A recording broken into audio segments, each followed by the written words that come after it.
tagumpay. Maraming pong salamat. So, subalit sa biyaya, pagpapalat ko lang hanggang biyaya ng Panginoon ay ito na po ang National Bible Church. Sa pagkakataon kung ito ay bibigyan natin ang pagbulay-bulay ng salita ng Diyos na lalali sa atin ang ating buting tagapagsalita. At isa pong karangalan para sa inyong lingkod na ipakilala po ang ating magiging tagapagsalita. Ang ating pong magiging maghari sa atin ang salita ng Panginoon ay ang mission pastor ng Christian Gospel Center sa Malita, Valenzuela. Siya rin po ay isa sa mga part-time teacher ng Fides College of Bible na naghahasa at patuloy na umahasa sa mga lingkod ng Diyos. Mamaya po sasabihin niyo po sa bawat isa na pamilyar ang kanyang boses dahil siya rin po ang broadcaster ng isa sa mga broadcaster ng Tanglaw sa Landas ng Buhay. Mga kaibigan, mga kapatid namin kay Kristo, purihin po natin ang Panginoon para kay Pastor Jebo Valenzuela.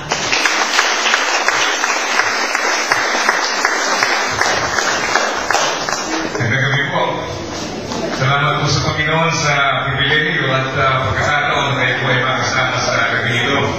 Ang totoo po niya na po ay galing po ng Kanton Rizal kaninang umaga sa isang camp at kami po ay tumungo rito upang makasama kayo sa inyong programa. Salamat po sa mga awitan. Nakakatuwa mo kasi sabi ko, hindi lang maganda umawit para magkakasila kita.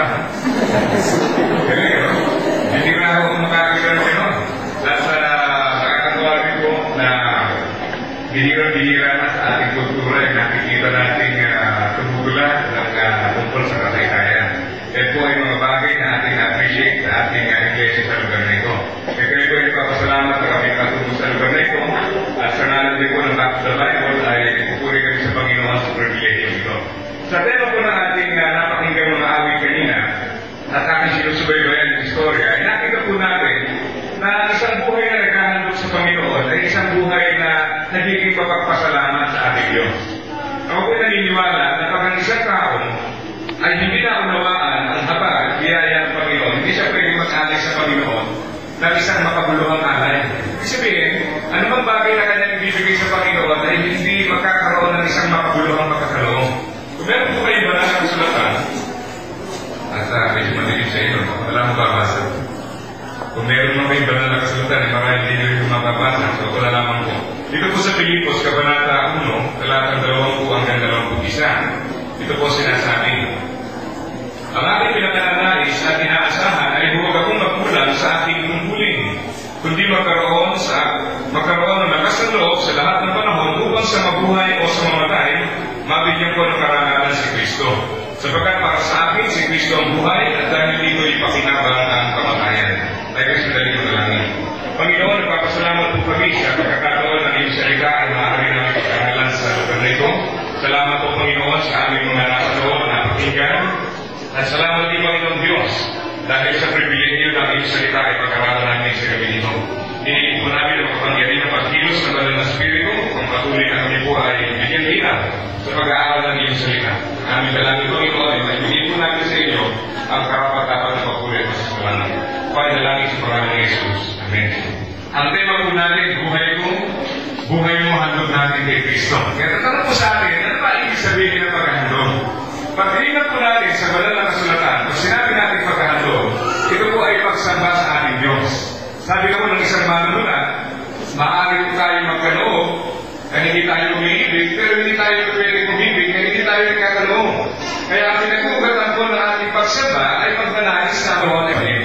Paano ang isang tao po ay hindi pwedeng mabigat, pwede siyang magbigay, hindi sumasamba, pero hindi tayo pwedeng tunay sumamba sa Panginoon na wala po ang bigay sa ating Diyos. Kaya mapapansin niyo po sa lahat ng mga pagdiriwang, lalo-lalo na pag may kinalaman sa pagsamba, ay nakapanood po doon palagi ang pag-aalay sa ating Panginoon. Siya paglilingkod, naranasan ko po na hindi ganun kadali. Pero sinasabi nga sa atin, sa kabila ng maraming difficulties, maraming mong kahirapan, may kagalakan din. At si Apostol Pablo po ay hindi nalayo sa kanyang kaisipan. Sapagkat sa kanyang karanasan, mayroong difficulties, may pagpapala, pero sa kabila ng lahat ng ito, sabi niya, sa lahat ng bagay, sa buhay man o sa kamatayan, nais po niya purihin ng Panginoon. At yung pagpupuri na yun, yung pag-aalay na yun, ay nagmumula sa isang puso na nagsasabi, Panginoon, salamat po. Kaya ang tanong sa atin, bakit kaya si Apostol Pablo sa kabila ng kanyang maraming karanasan ay natutunan kong magpasalamat sa ating Panginoon? Kung meron daw kong isang panahon na kung saan maaari natin sariwain ang kabutihan ng Diyos, yan po ay Pasko. Sangayon mo ba kayo? Nariyan po ba kayo? Akala ko na lang nag-iisa. Alam niyo, naalala ko yung Batangas. Ako po ay nagpastor dito sa loob ng isang taon o estudyante sa may bandang Tanawan. Kaya sanay na sanay ko ako pag nag-visitation na naiinom ng kaping barako. Kaya pag uwi ko sa bahay mo, hindi ako lagi nakakatulog. Kailangan na bakit napuntahan mo pastor kape. Dito pa naman, wala pa naman mo nag-over ng kape. Wala naman pumayang kanya. Hindi ako nagpaparinig. Pero kung ito doon, sa akin yung pagbabasok dito, ay marami po akong karanasan. Ay nakakatuwa eh. At kaya nga ako nabanggit ko sa inyo, maging sa karanasan ni Apostol Pablo sa paglilingkod sa Panginoon, hindi naman palagi nagiging madali.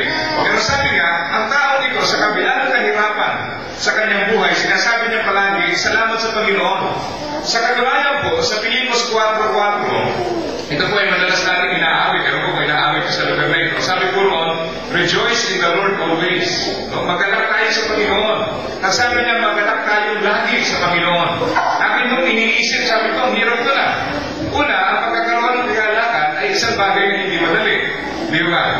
Pangalawa, pag dugtungin mo yung dalawang salita na yun, yung magalak at saka yung lagi, lalo mahirap yun. Di ba? Hindi ba lagi kang nagagalak? Hindi yung ibig sabihin ito, lagi nakangiti. Ang ibig sabihin ito, ang taong ito, kahit sa anong pangyayari sa kanyang buhay, ay laging nakakakita ng dahilan para siya po ay magpasalamat sa ating Panginoon.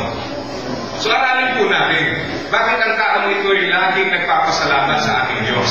Kung ang isang buhay na naghahandog ay isang buhay na mapagpasalamat, paano tayo magiging mapagpasalamat? So una pong bagay, ang isang tao po ay magpapasalamat sa Panginoon dahil sa katiyakan ng Diyos.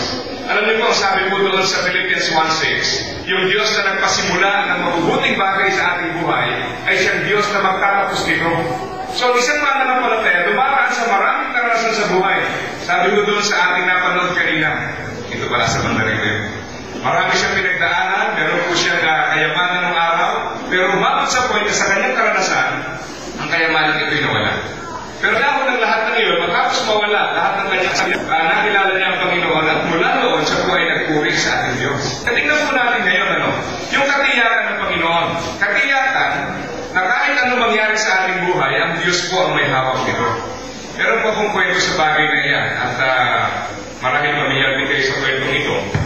Dahil kayo po ay nasa lugar na kung saan doon po sa amin sa Tanawan, okay nagpapastol doon, isa kong madalas na panghakot ng bukuro, yung kabayo. Ewan po, ginagawa ito ba rito yun? O baka social na rin, kung ito na yata, extra kayo na yata rin doon. Ito mo yung kabayo. Kaya minsan meron daw isang kwento ng isang tao magpasalamat. Ang pangalan niya si Mamberto. Wala na si Mamberto. Minsan daw po, ito si Mamberto, meron po siyang isang anak at saka isang kabayo.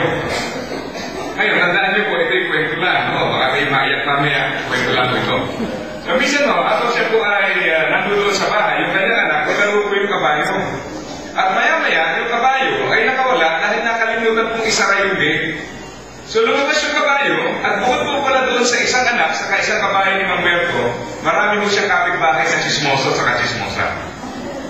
Ilan sa inyo natatawa, maaaring baka po kayo, may kapitbahay ng chismoso-chismosa. Tama ba? O baka kayo po yung kapitbahay na yun. Kayo yung chismoso at chismosa. Well, anyway, so, dumating mo yung kapitbahay, sabi kay Mamberto, Mamberto, malas mo. Tingnan nyo nga naman, pagka ang mundo ang tumatanaw sa akin, nasasabihin, malas, o kaya swerte. Ang mananampalataya po, hindi naniniwala sa malas. Amen po ba? Bakit po? Kasi hindi tayo sa swerte niya. So, that's sa Panginoon tayo nagtitiwala. So,